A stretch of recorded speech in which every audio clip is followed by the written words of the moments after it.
Good morning children. Good morning sir. कैसे हैं आप लोग? अच्छे हैं। आज क्या पढ़ना है हम लोग को?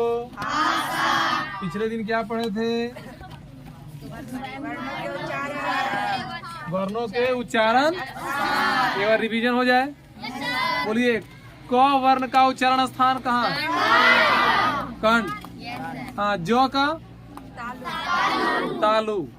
देखिए इसमें क्या है, कंठ से शुरू करना है और आगे आते जाना है। क वर्ग हो गया सबसे पहले कंठ, फिर क वर्ग के बाद क्या होता है? च वर्ग।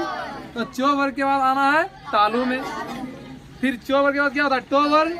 तो फिर आना है मूर्धा में, है ना, उधर से आते जाना है आगे। फिर क वर्ग में क्या होता है? दंत में, और फिर प वर्ग में ओठ।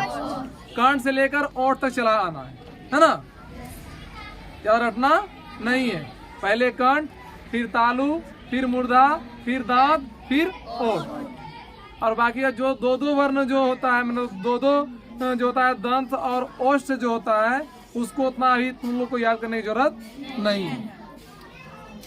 चलिए आज हम लोग पढ़ेंगे भाषा। क्या पढ़ेंगे?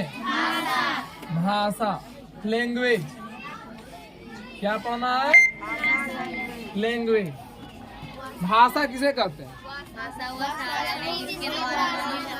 अगर आप किसी भी व्यक्ति को कुछ बताना चाहते हैं, क्या करना चाहते हैं? तो कहाँ ध्यान है?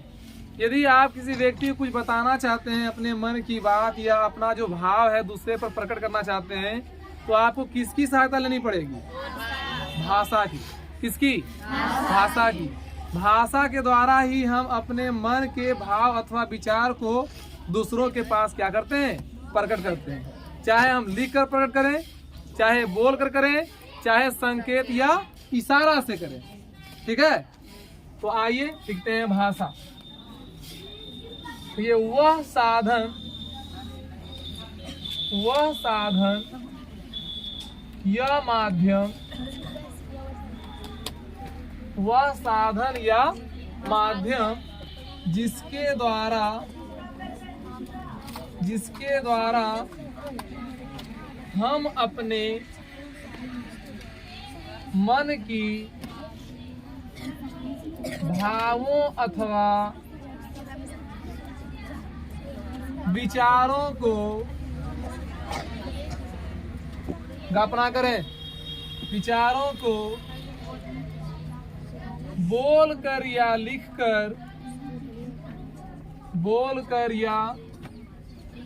लिखकर दूसरों पर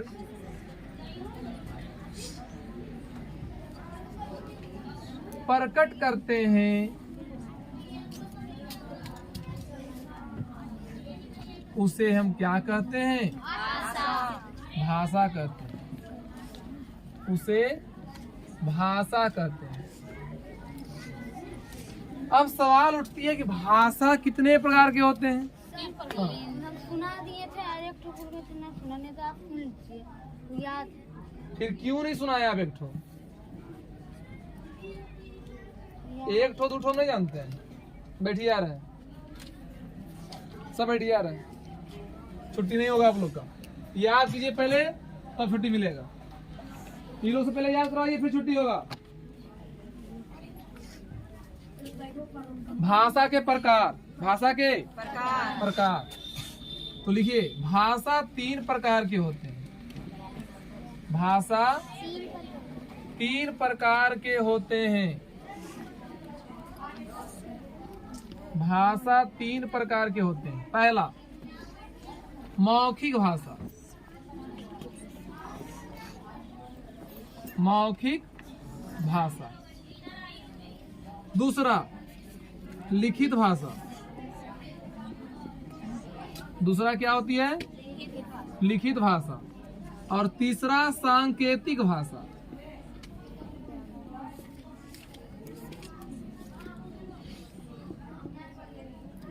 इतना नोट कीजिए पहले। अब पहला लिखेंगे हम लोग मौखिक भाषा। ये मौखिक मतलब होता है सीधा बोलकर, क्या होता है? मौखिक माने बोल कर। जैसे होता है कुछ ओरल क्वेश्चन, जैसे हम पूछते हैं क्या आप खाना खाए, तो इसका आंसर यस या नो होता है ना। तो जो मौखिक रूप में जैसे बोले कि 1 कलम का दाम 3 रुपया है तो 5 कलम का दाम कितना होगा, है ना। इस तरह जो क्वेश्चन होता है ये इसको ज्यादा बनाने की जरूरत नहीं होता है, ये डायरेक्ट ओरल क्वेश्चन होती है। मौखिक प्रश्न पूछे, सोचिए और बताइए, है ना। उतना लिखने का जरूरत नहीं होती है। तो मौखिक में होता है बोलकर। तो वह भाषा, या इसे लिखिए, हाँ, वह भाषा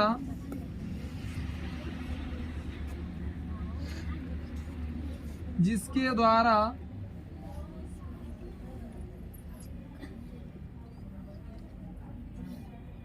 बोलकर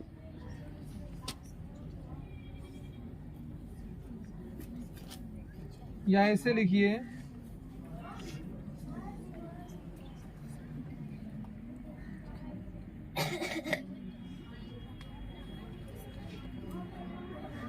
वह भाषा जिसके द्वारा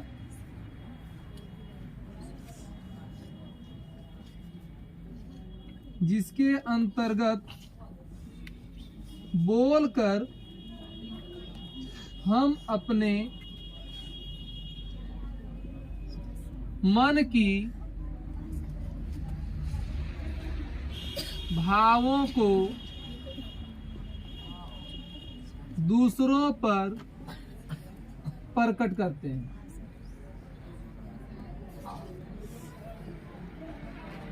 उसे मौखिक भाषा कहते हैं। उसे मौखिक भाषा कहते हैं। फिर उसी तरह से आएगा लिखित भाषा। सेम, जहां बोल कर है वहां क्या हो जाएगा? लिख कर। लिखित भाषा।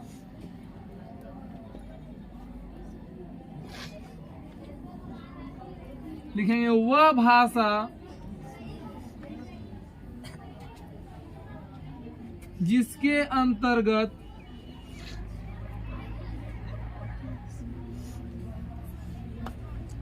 लिखकर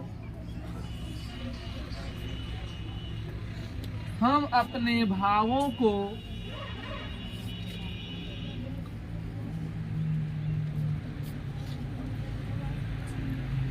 दूसरों पर प्रकट करते हैं।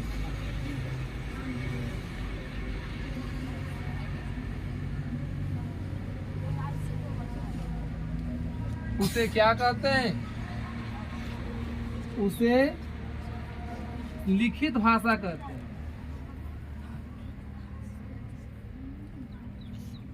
उसे लिखित भाषा कहते हैं।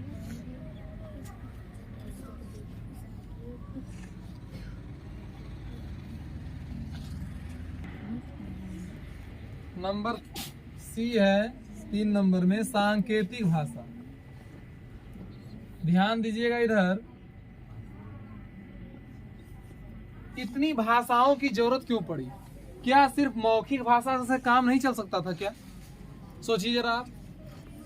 भाषा की परिभाषा है कि वह साधन या माध्यम जिसके द्वारा हम अपने मन की भावों या जो मेरा विचार है हम उसको क्या करते हैं? दूसरे के पास प्रकट करते हैं, दूसरे को बताते हैं कि मेरे मन में क्या चल रहा है, क्या परेशानी है, क्या तकलीफ है, क्या खुशियां हैं, क्या संदेश है ना। भाषा के द्वारा हम बताते हैं। तो क्या सिर्फ मौखिक भाषा से काम नहीं चल सकती थी? बताइए, सोचिए आप। मौखिक भाषा से काम चल सकती थी या नहीं चल सकती थी? नहीं चल सकती थी। क्यों नहीं चल सकती थी? क्योंकि जो बोल पाते हैं वो तो बोलकर अपने मन की भाव अथवा विचार को जो भी है उसका मन में वो दूसरों को बोल देता, बता देता बोलकर। लेकिन जो गूंगा है, जरा सोचिए आप, या गूंगा नहीं, छोड़ दीजिए, जो बोल ही नहीं पाता है, जिसका आवाज ही चली गई, होता है ऐसा? दुर्भाग्यवश किसी का ऐसा होता है। तो क्या जब वो बोल नहीं पाएगा तो क्या वो अपने मन की भाव को किसी दूसरे पास नहीं बता सकता है? बता सकता है। कैसे? लिख कर। नहीं, लिख कर वो बता सकता है आपका नाम क्या है, तो लिख देगा मेरा नाम फलना है। आप कहाँ से हैं, बोलेगा मैं जमुई से हूँ। अगर बोल नहीं पा रहा तो क्या करेगा, लिख सकता है, तो वो क्या हुआ, लिखित भाषा। अब फिर सवाल उठता है कि मौखिक भाषा से तो फिर आगे हमको जरूरत पड़ा लिखित भाषा का, तो क्या मौखिक भाषा और लिखित भाषा से ही काम नहीं चल सकती थी क्या? नहीं चल सकती थी। क्यों नहीं चल सकती थी? क्योंकि मान लो, ध्यान दो इधर, लिखना बंद करो। मान लो कोई गूंगा है और वो पढ़ा लिखा भी नहीं है ना, तो गूंगा है भाई, तो वो तो क्या करेगा, बोल नहीं पाएगा। समझ सकते हैं गूंगे की आवाज कैसी होती है। वो कुछ भी बोलना तो चाहता है, लेकिन बोलता भी है, लेकिन उसका आवाज जो उसका उच्चारण है हम लोग समझ नहीं पाते हैं। नहीं, वो कुछ ही बोलेगा तो अजीब टाइप का आए पाए होगा खाली, नहीं ये होगा। और अगर वो पढ़ा लिखा भी नहीं है तो फिर कैसे वो कुछ बताएगा कि मैं, हमको बुखार जैसा लग रहा है, कि मेरा पेट दर्द है, कि मेरा माथा दर्द है? किस तरह से बताएगा वो? हाँ? या फिर वो अपना नाम ही बताएगा, तो कैसे बताएगा भाई? अब पेट दर्द है तब तो वो बता सकता है कि इस तरह से करके मेरा पेट दर्द है, सर में मेरा सर जो है चक्कर लग रहा है, इस तरह से बता सकता है। फिर मान लो उसका कोई नाम पूछ रहा हो, कोई नाम लिख दिया कि आपका नाम क्या है, तो पढ़ा लिखा ही नहीं है, कैसे बता सकता है? तो वहां जो है जो पूछने वाला था वो भी संकेत से पूछता, इशारा से पूछता है, और वो गूंगा भी जो होते हैं वो इशारा से ही बता देते हैं। भूख लगा है तो भूख लग लो, खा लाओ, नहीं इस करता कि नहीं करता है, करता कि नहीं करता है? बुखार लग रहा है, हमको बुखार लगा है, इस तरह से नहीं ले चलो हमको, करता इशारा कि नहीं करता है? तो मौखिक भाषा, लिखित भाषा, ये दोनों के साथ साथ एक और भाषा की जरूरत पड़ गई, सांकेतिक भाषा, है ना। लिखिए, वैसी भाषा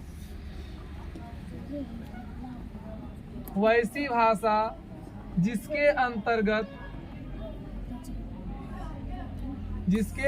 अंतर्गत हम अपने भावों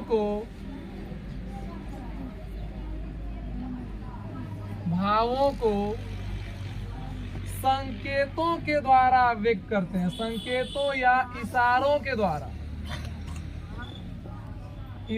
के द्वारा दूसरों पर प्रकट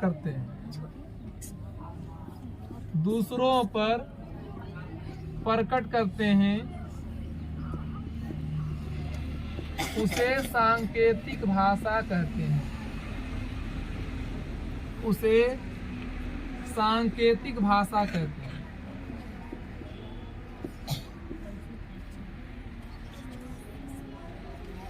यही तो था भाषा। अगले दिन हम लोग पढ़ेंगे लिपि। क्या पढ़ेंगे? लिपि पढ़ेंगे, बोली पढ़ेंगे। कि बोली आज पढ़ लेते हैं। बोली आज पढ़ लेते हैं, लिपि कल पढ़ेंगे। लिपि जरा लंबा चलेगा।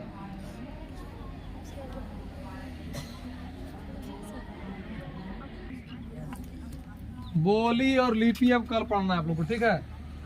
टाइम बहुत ज्यादा हो रहा है। जिसको सीखना है बोली, अगले वीडियो के लिए तैयार रहें, है ना।